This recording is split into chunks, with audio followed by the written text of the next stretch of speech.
في فيديو النهارده هناخد ثقتك بنفسك من الليفل ده للليفل ده. تعالى معايا. اول حاجه انا اقول لك على سببين بس مدمرين ثقتك بنفسك حرفيا ومش عارف تستعيدها خالص.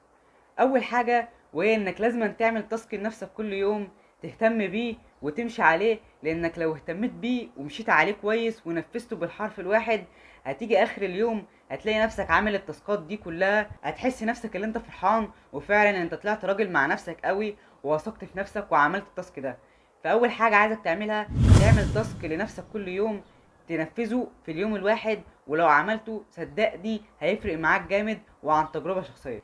تاني حاجة وهي اللي مش عايزك تهتم بيها خالص وهي كلام الناس.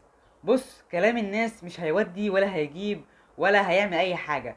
انت اهتم مع نفسك واتدرب على نفسك واشتغل على نفسك وخد كورسات وتعلم واهتم بنفسك اكتر من كده، وما تسمعش لكلام الناس لانه مش هينفعك وهيضرك وهيأثر في شخصيتك وهيضعفك قدام الناس. تسمعش كلام الناس لانهم هيدمروك حرفيا، حتى لو كانوا اهلك او صحابك او قرايبك او اي حد عزيز عليك. تقلل من ثقتك بنفسك، ما تسمعش كلامه وحاول تبعد عنه على قد ما تقدر. صدقني كلام الناس مش كويس، ما تمشيش وراه. بس كده، لو عجبك الفيديو ما تنساش تعمل لايك وتشترك في القناة. روق عليا.